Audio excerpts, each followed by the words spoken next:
Hey guys, it's Greg from GWA Auto Parts, and today we're here with the AA Ignition Intermediate Steering Shaft with U-joint coupler. Now this part fits a variety of Ford and Lincoln models from 2004 to 2008, including the F-150, the Lincoln Mark LT.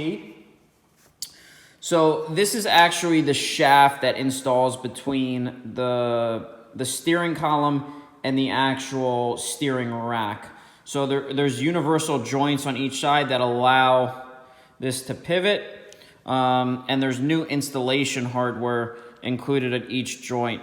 Now this part actually telescopes, and that's what allows your actual steering column to telescope. So when you're installing this part on the vehicle, you may have to either collapse this part or extend this part to get it to line up properly.